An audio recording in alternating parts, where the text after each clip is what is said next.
Retornamos, Realidad en Contexto, Boreal Televisión, Voz Dominicana. Licenciado, a propósito de que estamos tratando el tema de los muebles e inmuebles, sería interesante aquí hablar de la clasificación de los muebles e inmuebles, porque el derecho es tan complicado que el ciudadano común no lo entiende. Hay momentos que un mueble, partiendo de su destino, se convierte en inmueble.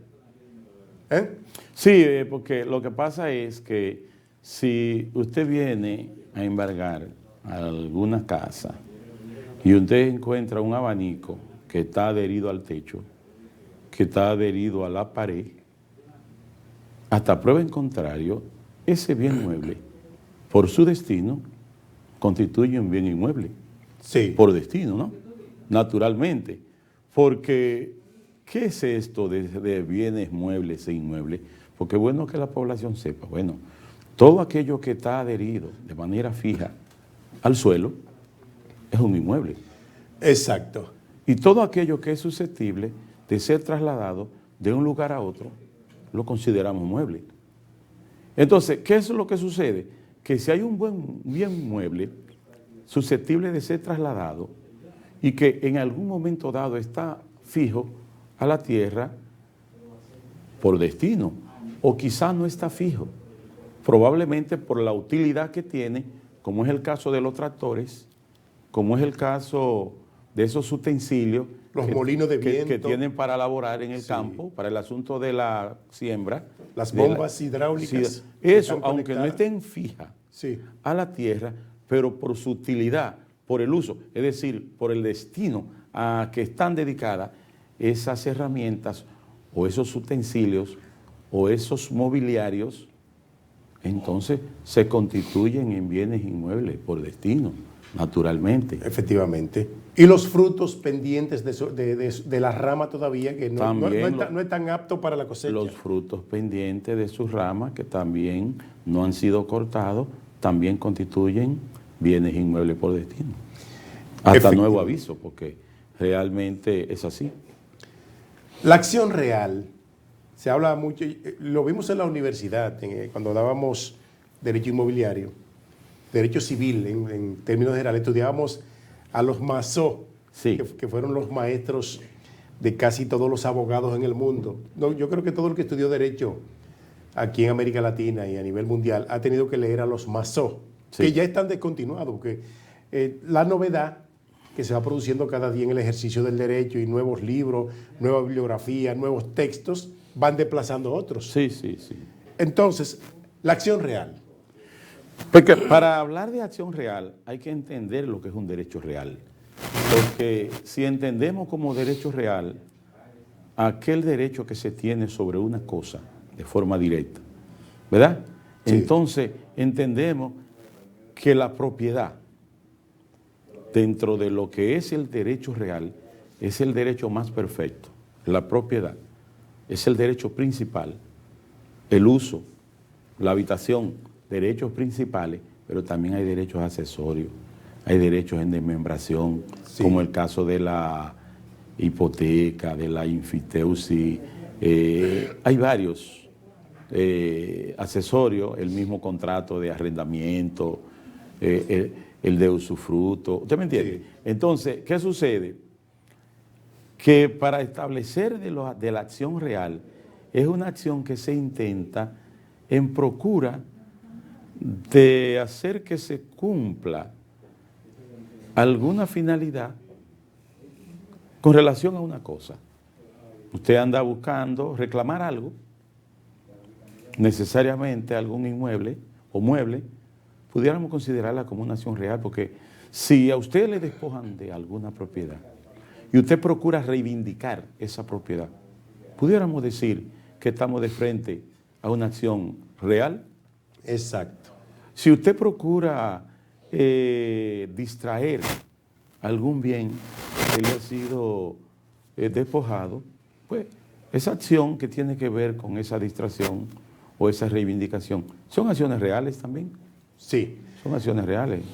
Mire, la acción personal, que la vimos también en el antiguo derecho romano, donde el deudor recalcitrante, los acreedores, tenía derecho hasta sacrificarlo y dividirlo por piezas.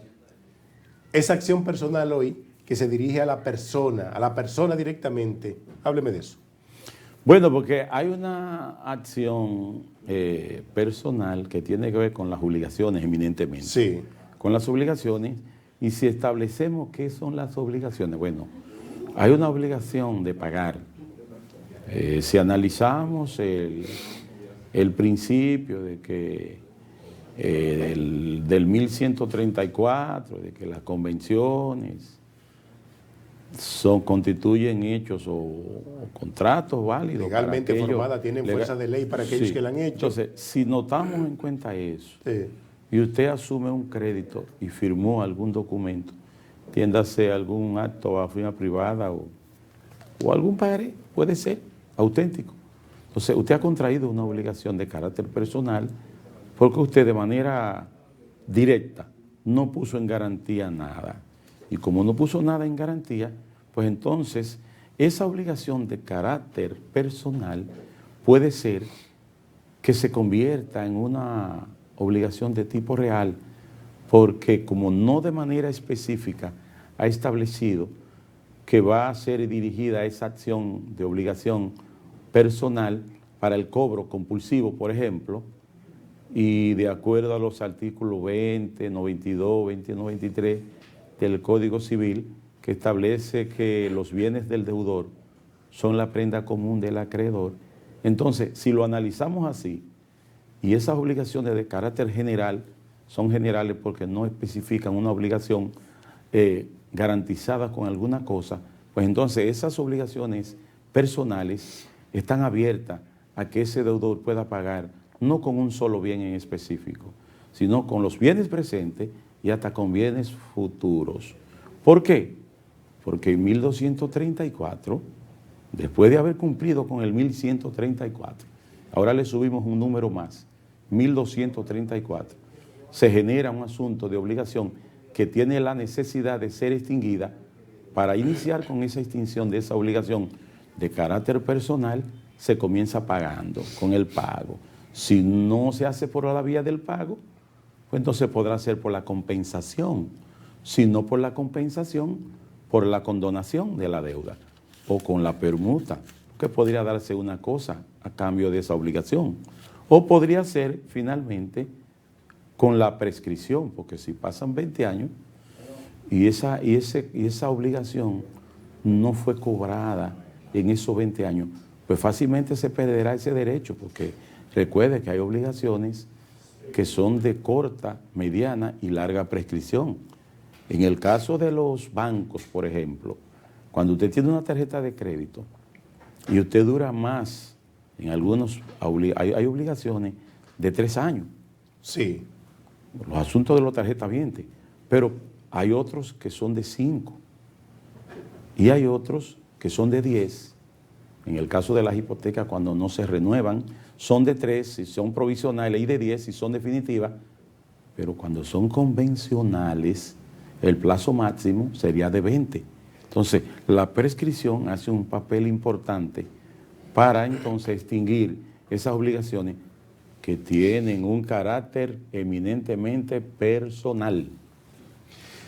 Existe una acción que los abogados prácticos en el derecho la aplican y a veces no se dan cuenta cuando la están aplicando.